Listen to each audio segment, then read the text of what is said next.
이렇게 살이 찌지 않는 환경을 만들게 되면 이런 분들은 라면 좀 먹었다고, 과자를 잠깐 먹었다고, 좀 며칠 움직이지 않았다고 살이 확 찌거나 체중에 급격한 변화가 없습니다. 단순히 우리 몸은 기계적인 접근으로 하면 안 됩니다. 그보다는 지방이 타는 대사를 촉진시켜야 됩니다. 지방이 타는 대사, 바로 간이라는 장기입니다. 어떻게 하면 건강한 간을 만들고 어떻게 하면 건강한 장을 만들까? 간 건강과 장 건강에 더 주의하실 필요가 있습니다.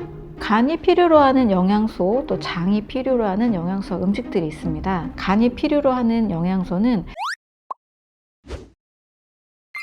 안녕하세요. 비만탈출연구소 구독자 여러분, 저는 건강한 식사법을 안내하는 완전해독연구소의 류은경입니다. 반갑습니다.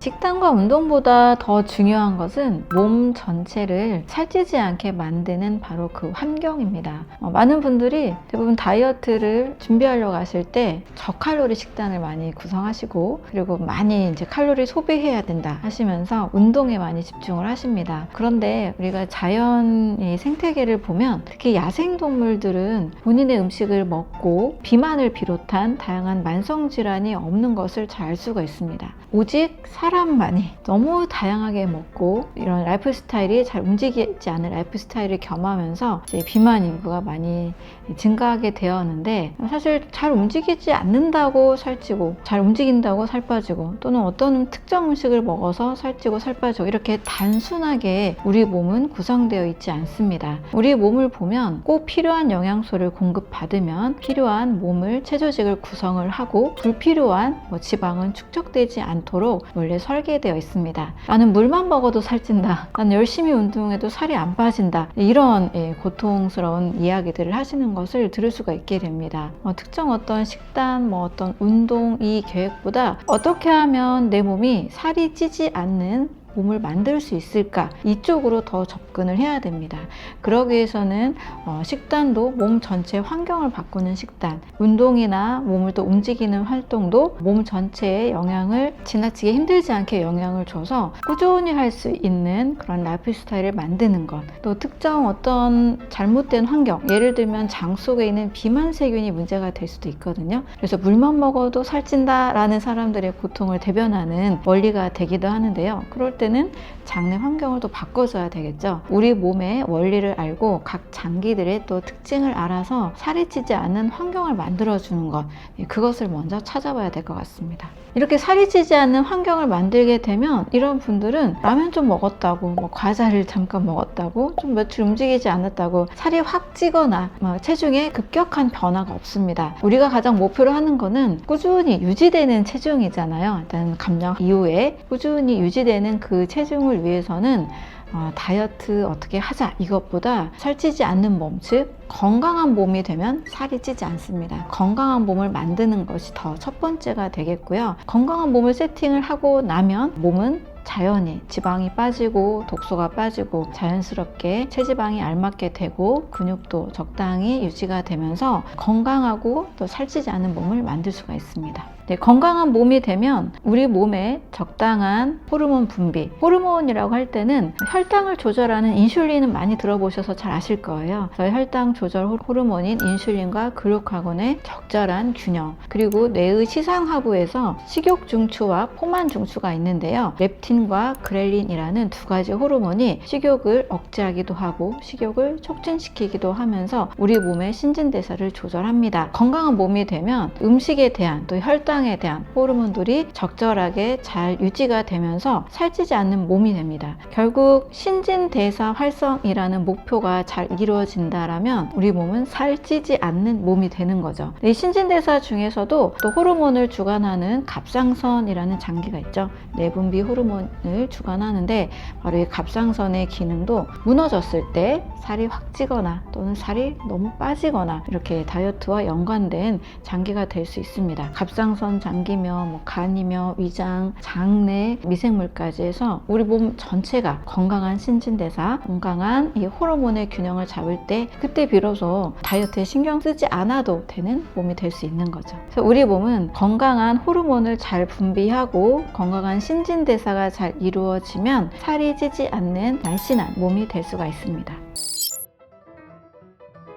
지방 대사라는 것을 잘 이해를 해야 되는데요. 뛰어서 당연히 그때도 지방이 타겠지만 우리 몸에서 이 몸 속에서 지방이 잘 태워져야 살이 잘 빠지겠죠. 단순히 우리 몸은 기계적인 접근으로 하면 안 됩니다. 칼로리라는 개념은 물 1도씨를 올리는 데 필요한 열량을 기계에서 측정한 값입니다. 기계에서 어떤 걸 태워가지고 물 1도를 올리는데 몇 칼로리다 라고 산정이 됐을 때 그렇게 측정한 값인데요. 이 사람의 몸은 여기서 불을 태우는 게 아니잖아요. 사람의 몸은 소화 효소에 의해서 너무 복잡한 이 생체 시스템에 의해서 열량이 생기는 굉장히 복잡한 구조입니다. 그보다는 지방이 타는 대사를 촉진시켜야 됩니다. 지방이 타는 대사, 어떤 장기가 중요할까요? 바로 간이라는 장기입니다. 간이라는 장기는 언뜻 생각하면 피로 회복하려면 간을 튼튼하게 해야 된다, 이것만 생각하기 쉽잖아요. 그런데 간이라는 장기는 우리 온몸에 500가지가 넘을 정도의 일을 하는 굉장히 거대한 화학 공장이라고 할 수 있습니다. 또 해독을 하는 아주 큰 장기로 유명하죠. 그런데 이 화학 공장이면서 해독하는 장기인 간이 망가지면 지방 대사가 잘 되지 않습니다. 특히 지방간이라고 들어보셨을 거예요. 간에 너무 넘치는 당분이 저장되고 넘치는 지방이 축적이 될 때 지방간이 되는데, 지방간이 되면 당연히 간의 대사가 잘 이루어지지 않겠죠. 지방을 저장하고 또 태우고 또 여러 필요한 곳에 보내는 총 공장이 바로 간입니다. 또한 해독하는 장기라고 했잖아요. 사람이 먹는 음식 중에 오롯이 영양소만 섭취해서 아주 순수하게 아주 퓨어한 영양소만 섭취해서 우리가 대사하기는 어렵습니다. 음식 속에 함께 영양소와 내보내야 되는 첨가물도 들어있기 마련인데요. 특히 식품 첨가물이나 밖에서 먹는 조리된 음식을 먹을 경우에는 수많은 첨가물 또 수많은 독소들이 함께 들어올 수가 있습니다. 이럴 때에도 역시 간에서 해독을 해야 되는데요. 이런 성분들이 잘 해독되지 않으면 몸속에 축적이 됩니다. 화학물질들이 우리 몸에 축적될 때는 우리 몸속에 그 영향을 덜 주기 위해서 지방 조직과 함께 끼어서 축적이 됩니다. 그래서 한마디로 지방은 너무 지방이 많이 쌓였을 때는 보기 안 좋을 수 있지만 어떻게 보면 화학물질들을 우리 뇌나 심장이나 중요 장기에 보내지 않게 하기 위한 보호장치라고도 할 수가 있습니다. 그런데 이 지방의 독소가 너무 많을 경우에는 이제 간에서 이것을 다 해독하지 못하고 또 대사하는 데 매우 어려움이 있기 때문에 무엇보다 다이어트를 할 때는 간 건강을 신경 써야 됩니다. 또 하나, 다이어트를 아무리 열심히 해도 칼로리를 정말 줄이고 운동을 열심히 해도 살이 안 빠지는 분들이 계세요. 이런 분들은 염증 관리를 해야 된다라고 말씀을 드립니다. 지방이 많은 이 상태에서는 지방세포 안에서도 염증 물질이 같이 만들어지게 되고요. 또 그동안의 식습관이나 그동안의 잘못된 라이프 스타일로 인해서 몸에 염증이 많은 분들이 있습니다. 근데 우리 몸은요, 생존이 먼저이고 그 다음에 불필요한 것들을 제거하려고 하는데요. 염증이 많은 몸이 지방 대사를 활활 태워서 할 수 있을까요? 염증을 먼저 제거하는 것이 첫 번째입니다. 다이어트를 하실 때는 지방을 태우는 장기인 간을 튼튼하게 하면서 염증 관리를 해야 되는데요. 그런데 염증 관리도 역시 간이 튼튼해야 면역 물질이 잘 생성이 되면서 또 면역 세포들이 잘 만들어지면서 면역력이 올라가게 됩니다. 결국 염증 문제, 지방을 태우는 문제, 모든 것들의 핵심이 바로 간 건강이라고 볼 수 있습니다. 또 하나의 장기는 바로 장입니다. 장 하면 이제 대변을 잘 내보내는 장기, 이걸로 알 수 있는데요. 아까 말씀드린 것처럼 비만세균이라는 것이 있습니다. 일부 마우스 실험에서 이제 확인이 되었는데요. 비만세균이 있는 상태의 쥐와 비만세균이 없는 상태의 쥐가 똑같은 음식을 섭취했을 때 살이 찌는 정도가 다른 것을 확인이 되었습니다. 그래서 비만세균이라는 것은 사실 한마디로 유해세균이에요. 우리 몸의 장에는 유익균이 있고 중간균이 있고 유해균이 있습니다. 특정 잘못된 음식을 많이 먹었을 때 가공식품이라든지 지방이 많은 튀긴 음식을 많이 먹고 첨가물이 많이 들어있는 음식을 먹다 보면 유해균이 늘어나는 환경으로 바뀌게 됩니다. 이 균이 그냥 잘 없어지지 않거든요. 일단 유익균을 늘려서 유해균이 줄어들게 만드는 환경을 만들어야 됩니다. 그렇기 때문에 장의 관리도 매우 중요하다고 볼 수 있고요. 비만세균이 사라지고 건강한 유익균들이 늘어나는 환경, 이것을 위한 식단이나 여러 관리들을 할 필요가 있습니다. 그래서 장내 세균총이 건강하게 유지가 되면 비만세균들이 사라지고 좋은 면역세포들이 활성화를 띠게 됩니다. 장에서 하는 일은 하수구 같은 대변을 보내는 역할뿐만 아니라 면역세포들을 활성화시키는 일도 같이 하게 됩니다. 이것을 하는 일이 바로 유익균들이 하는 역할이에요. 유익균이 많으면 면역세포들이 활발해지고 면역력이 올라가면서 장내 환경에 비만세균이 사라지게 되기 때문에 살이 안 찌는 몸으로 바뀔 수가 있습니다. 이렇게 해서 간과 장의 건강을 더 신경을 쓰다 보면 사실 살은 자연히 빠지게 돼 있어요. 순환이 잘 되고 지방이 잘 대사되고 몸이 노폐물이 잘 빠져나가다 보니까 해독작용이 잘 이루어지면서 몸에 불필요한 지방이 계속해서 제거가 되는 몸이 됩니다. 따라서 건강한 몸을 만들기 위해서는 단순한 칼로리 운동 접근보다는 어떻게 하면 건강한 간을 만들고 어떻게 하면 건강한 장을 만들까? 간 건강과 장 건강에 더 주의하실 필요가 있습니다. 우리가 쉽게 접할 수 있는 음식들이 대부분 정제 탄수화물이고 액상, 과당이나 당분이 많이 들어있는 음료수들을 좀 많이 먹게 되는데요. 이렇게 정제 탄수화물과 정제당이 많이 들어있는 음식을 자주 섭취하게 되면 지방이나 고기를 많이 안 먹어도 지방간이 될 수가 있습니다. 그 이유는 초과된 당분은 사용되지 못하고 일단 우리 몸은 저장하게 되는데요. 바로 간에서 글리코겐 형태로 저장이 됩니다. 간에서 글리코겐 형태로 저장되는 간의 모습은 지방이 여기저기 끼어있는 지방간의 모습으로 형태가 바뀌게 됩니다. 하나의 장기에 지방이 껴있다라는 것은 아무래도 그 세포와 조직의 작용이 제대로 이루어지지 않겠죠. 간 기능이 확실하게 떨어지게 됩니다. 이렇게 지방간이 되면 바로 지방 대사를 해야 되는 간, 다이어트에 필요한 활발한 이 간의 작용에 있어서 무리를 받게 되죠. 지방의 대사, 지방이 잘 빠져나가지도 않고 해독도 잘 되지 않게 됩니다. 또 해독이 잘 되지 않기 때문에 또 다이어트가 더 어려워지는 이런 악순환이 되는 거죠. 또 지방간의 또 하나의 문제점은 지방간으로 멈추는 것이 아닙니다. 이것은 계속해서 이 염증이 몸에서 쌓이게 되면서 간염으로 커질 수가 있고요. 또 간 섬유화, 간이 딱딱해지는 증상, 이게 더 발전하면 간경화로 이어지면서 간암으로도 발전할 수 있는 초기 상태라고 볼 수가 있습니다. 그래서 지방간은 초기에 내가 인지가 되고 어느 정도 발견이 됐다라면 그때 마음 먹고 어떻게든 간을 건강하게 만들려고 꼭 바꾸셔야 됩니다. 다이어트, 비만 뿐만이 아니라 간경화나 암의 위험성까지 있기 때문에 꼭 주의하실 필요가 있습니다. 간이 필요로 하는 영양소, 또 장이 필요로 하는 영양소 음식들이 있습니다. 간이라는 장기는 많은 사람들이 알고 있듯이 세포 재생이 잘 되는 장기입니다. 그래서 간은 이렇게 누구에게 이식을 좀 해줘도 다시 또 자라난다고 하잖아요. 사실 우리 온몸 전체가 이렇게 세포 재생이 이루어지는데 특히 이제 간세포 재생이 더 빠른 거죠. 이렇게 세포 재생이 분열이 빠른 곳에서는 더 원하는 영양소들이 있습니다. 간이 필요로 하는 영양소는 다양한 항산화 영양소 그리고 일부 아미노산입니다. 특히 간에서는 또 하나 이 비만에 있어서 중요한 부분이 바로 간 해독인데요. 이 간 해독은 1단계 해독과 2단계 해독을 거칩니다. 1단계 해독의 경우에는 애벌빨래처럼 때를 불리는 단계, 2단계 해독에서는 불려진 때를 내보내는 배출하는 단계입니다. 애벌빨래를 하는 독소를 불리는 단계에서도 무엇이 필요하냐면 다양한 항산화 영양소들입니다. 비타민 ACE라고 해서 ACE, 그리고 포도의 레스베라트롤, 토마토의 라이코펜, 당근의 베타카로틴 같은 다양한 항산화 성분들이 독소를 불리는 작용을 해줍니다. 또 이런 성분들은 항산화 역할뿐만이 아니라 일단 세포에 반드시 필요한 영양소가 됩니다. 그래서 세포 재생에 있어서도 반드시 필요한 영양소고요. 해독에 있어서도 꼭 필요한 영양소입니다. 두 번째로는 일부 아미노산들이 해독을 돕는 2단계에 필요한 영양소입니다.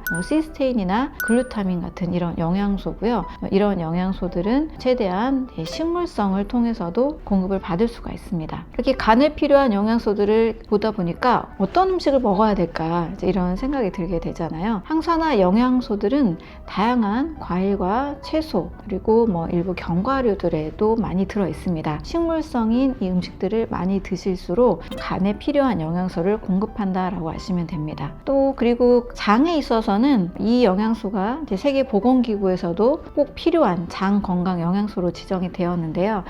바로 식이섬유입니다. 6번째 영양소다라고 알려져 있죠.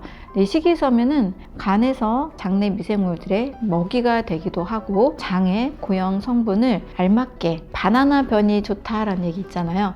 바나나 변처럼 적당한 굵기, 적당한 이 강도를 질감을 만들어내는 역할을 하기도 합니다. 식이섬유는 두 종류예요. 보통 식이섬유 하면 뭐 콩에 있는 껍질, 뭐 현미 이런 것들 떠오르는데요. 그런 것들은 불용성 식이섬유, 물에 녹지 않은 식이섬유입니다. 더 중요한 것은 저는 수용성 식이섬유를 꼭 드시라고 말씀을 드립니다. 수용성 식이섬유는 물에 녹는 식이섬유예요. 그래서 물에 녹아서 젤리처럼 바뀝니다. 수용성 식이섬유는 전혀 안 드시고 불용성 식이섬유만 드시면 이 불용성은 물에 녹지 않기 때문에 섬세한 위장 점막을 스크래치를 낼 수가 있고 변이 좀 더 딱딱해지는 경향이 있을 수 있습니다. 수용성 식이섬유가 들어가야만 젤리 형태로 이 고형 물질이 만들어지면서 몸속에서 잘 빠져나가는 역할을 하게 되죠. 그럼 이 수용성 식이섬유는 어디에 있느냐? 4가지 음식군에 들어있는데요. 과일 속에 들어있는 펙틴입니다. 이런 거 보신 적 있으실까요? 딸기와 바나나를 갈아가지고 컵에 두었는데 시간이 지나니까 끈적끈적한 젤리 형태로 바뀌는 모습. 이렇게 시간이 지나면서 수분을 흡수하기 때문에 젤리 형태로 바뀌게 됩니다. 그게 바로 과일 속에 들어있는 펙틴입니다. 두 번째 식이섬유는 해조류에 들어있습니다. 해조류를 보면 미역이나 다시마에 들어있는 알긴산인데요. 끈적끈적한 그 점액 물질이 있죠. 이게 바로 해조류에 들어있는 알긴산 수용성 식이섬유입니다. 세 번째는 귀리나 보리, 버섯에 있는 베타글루칸이라는 식이섬유입니다. 베타글루칸 하면 굉장히 항암 성분으로도 굉장히 유명하잖아요. 귀리에도 많이 들어있고 이런 통곡식과 버섯에 많이 들어있는 수용성 식이섬유입니다. 네 번째로는 돼지 감자나 우엉에 들어있는 이눌린이라는 식이섬유입니다. 돼지 감자 하면 또 혈당을 조절해주기 때문에 다이어트 식품으로도 알고 있는데요. 이눌린이라는 식이섬유가 있어서 장 건강에 굉장히 유익한 도움이 되고 있습니다. 과일 속에 들어있는 여러 올리고당이나 갈락토 올리고당, 프락토 올리고당 같은 이 당류 물질들은요, 장내 미생물의 먹이가 같이 될 수 있습니다. 장내 미생물은